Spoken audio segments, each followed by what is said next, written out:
Oke, Assalamualaikum warahmatullahi wabarakatuh. Kami dari kelompok satu akan menjelaskan tentang audit sistem informasi, audit tata kelola sistem informasi layanan laundry menggunakan framework COVID 2019 pada domain Deliver, Service, and Support (DSS) di Binatuku Laundry. Anggota kami berisi 5 orang. Ada Mbak Prisil, Mbak Putri Purnamasiwi, Mas Julius, dan Mas Aditya, dan saya sendiri, Rewinto Mahadeo Restu. Oke, latar belakangnya revolusi digital dan UMKM. Perkembangan teknologi informasi mendorong UMKM, termasuk bisnis laundry, untuk mengadopsi sistem digital guna meningkatkan efisiensi operasional dan akurasi pencatatan transaksi. Objek penelitian. Binatoku Laundry telah mengimplementasikan dua sistem pendukung operasional. Smart Produksi digunakan oleh staf produksi untuk mengelola proses pencucian hingga selesai. Smart Kasir digunakan oleh kasir untuk melayani transaksi pelanggan. Kedua sistem ini belum terintegrasi secara otomatis sehingga menimbulkan berbagai kendala operasional.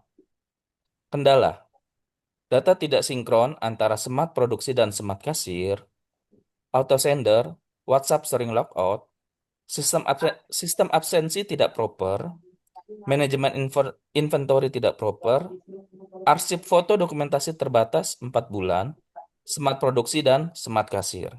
Berikutnya akan dilanjutkan oleh Mbak Siwi ya. Terima kasih. Kami memilih COVID 2019 sebagai framework audit karena ini adalah framework tata kelola yang diakui secara internasional oleh ISACA ini. Secara khusus kami fokus pada domain DSS ya, dipilih karena secara spesifik membahas penyampaian layanan TI, dukung operasional, keamanan sistem, pengelolaan data, kesinambungan layanan. Tujuan penerapan memberikan evaluasi mendalam dari rekomendasi tepat untuk mengatasi kesenjangan integrasi antara smart produksi dan smart kasir. Audit ini memiliki 3 tujuan utama.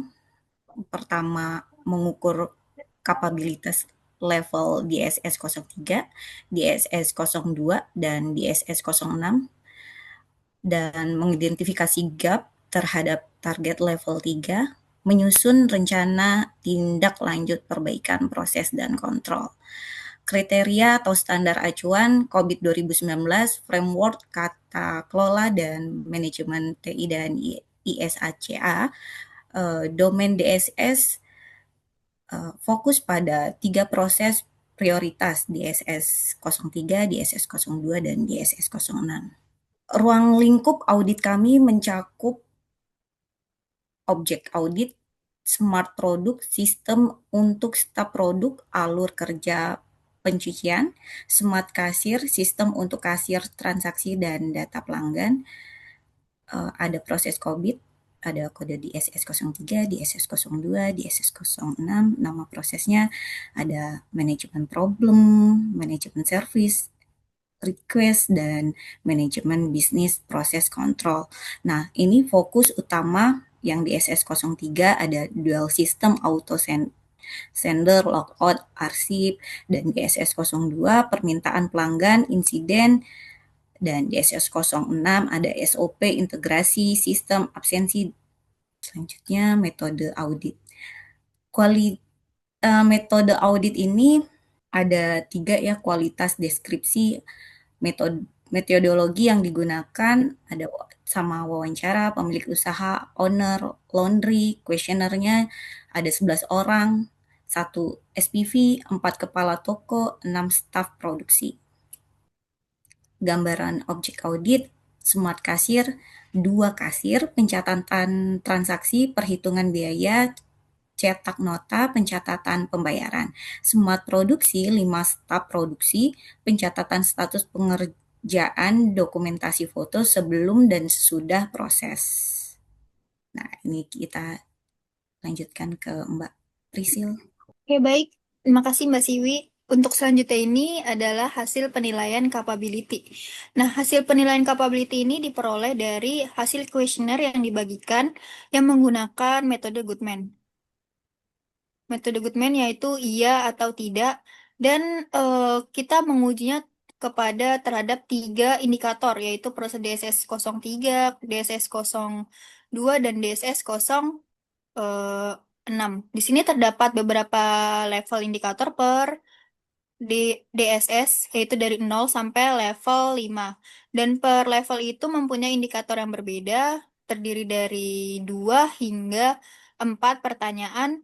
Lalu saya menggunakan metode average, yaitu eh, jumlah yang dihasilkan dibagi dengan pertanyaan di jawaban hasil dari yang ngisi. Misalkan di sini ada 11 orang, jadinya dibagi 11 seperti ini. Jadinya menghasilkan persen ini, lalu kita akan sumari semuanya yang menghasilkan eh, per indikator itu berbeda hasilnya. Lalu menghasilkan capability yang seperti ini, proses DSS 03, yaitu berada di level 2, lalu targetnya itu kita level 3. Karena setiap proses itu minimal banget level 3, lalu ternyata dari hasil DSS 03 ini nggak tercapai karena dia di level 3 menurun, partisial. Nah, harusnya minimal itu kan length, kan namanya minimal L, tapi di sini di level 3 dia menurun, makanya dia hasilnya level 2. Jadi gapnya ini minus minus satu, berarti tidak tercapai.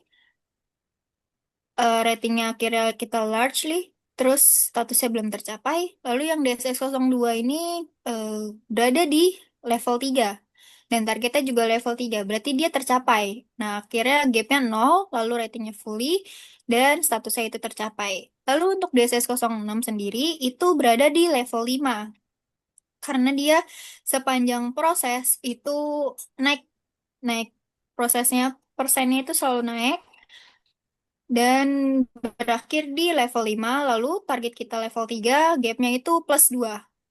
Nah, di sini ratingnya fully dan melampaui target. Nah, untuk hasil perhitungan maturity yang tadi kita hitung capability-nya, di sini current capability-nya, target capability-nya, kita jumlahin semuanya, kita rata-rata menghasilkan 3,33, atau kita bisa menilainya ini adalah level 3. Jadi maturity-nya itu berada di level 3. Catatan proses operasionalnya sudah terstandarisasi dengan baik. Lalu temuan audit dan analisis resiko bisa dilihat. Temuannya ini pengukuran kecepatan respon stafnya belum kuantitatif, yaitu severity-nya masih rendah. Untuk proses COVID itu DSS 02,07. Penanganan gangguan sistem berulang masih reaktif, severity-nya tinggi, lalu DSS 03,04. Nah, belum ada SOP tertulis untuk penyelesaian masalahnya. Severity-nya masih rendah atau low, itu terjadi di DSS 03,01. Kebijakan retensi datanya belum diatur atau fotonya masih bisa hilang selama 4 bulan, itu severity-nya medium, yaitu terjadi di proses COVID DSS 03,04. Nah, analisis gap current versus target, seperti yang tadi dijelaskan, untuk DSS 03 sendiri itu levelnya berada di level 2, tapi targetnya level 3. Nah, makanya gapnya ini minus satu. Berarti penanganan error dual system dan WA logoutnya masih reaktif. Nah, resikonya kehilangan bukti arsip foto. Lalu untuk proses DSS 02, current levelnya itu ada di level 3.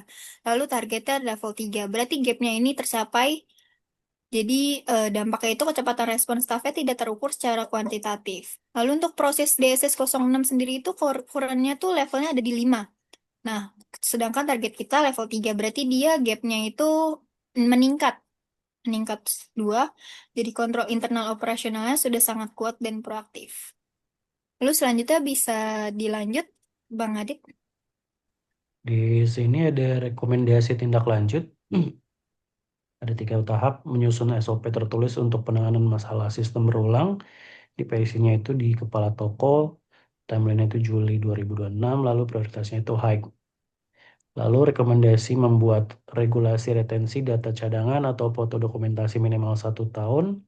Itu PIC-nya owner, timeline-nya Juli 2026, prioritasnya medium. Kemudian standarisasi form pelaporan kinerja respons staf secara kuantitatif. PIC-nya itu supervisor, timeline-nya Agustus 2026, prioritasnya itu low. Next. Roadmap-nya itu ada strength dan weakness. Strength-nya itu ada proses pengelolaan insiden sudah rutin level 3, lalu pengawasan transaksi digital oleh supervisor sudah ada, adaptabilitas staff yang baik terhadap perubahan. Lalu di weakness-nya itu ada 3 juga. Yang pertama, pemantauan error sistem belum lengkap.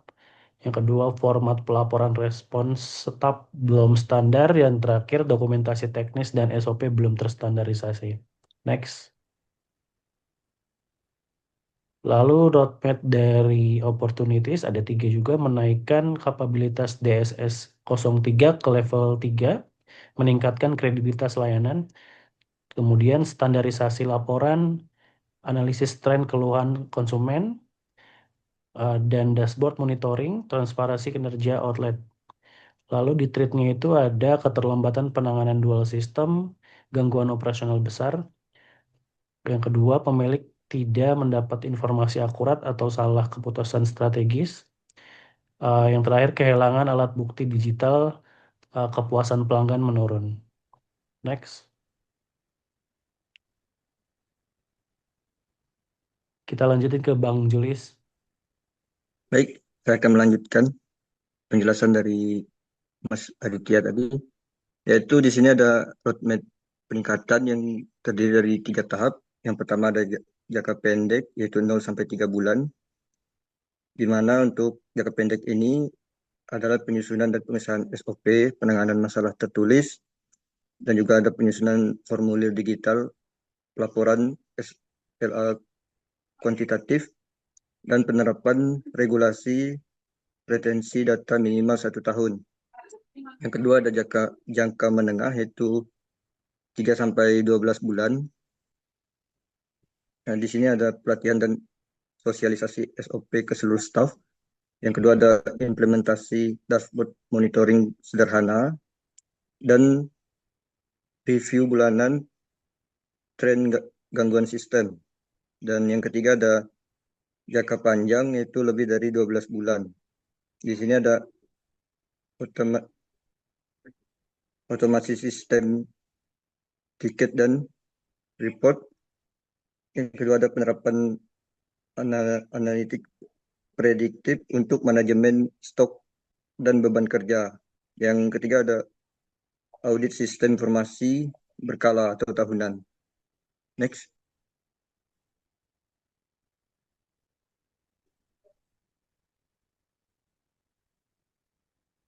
Dan yang terakhir yaitu kesimpulan, di mana di sini ada ringkasan capability dan manutri, yaitu DSS 02 level 3 sudah memenuhi target, dan DSS 03 level 2 belum mencapai target atau gap satunya.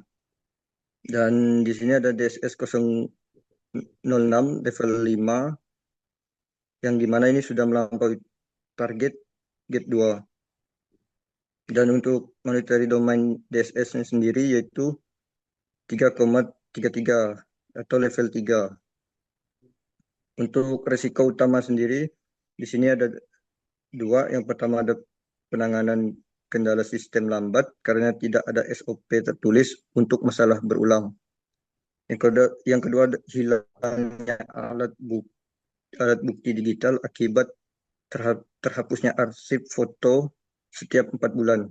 Dan untuk rekomendasi prioritas yaitu ada 3. Yang pertama, susunan SOP penanganan error sistem tertulis atau DSS 03.01 Yang kedua ada tetapkan kebijakan retensi data minimal 1 tahun. Dan yang ketiga, standarisasi pencatatan metrik waktu respon. Next.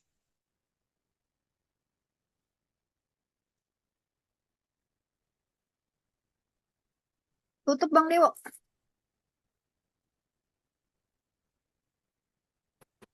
Oke, terima kasih, thank you semuanya. Eh, Sekian presentasi dari kelompok kami. Assalamualaikum warahmatullahi wabarakatuh.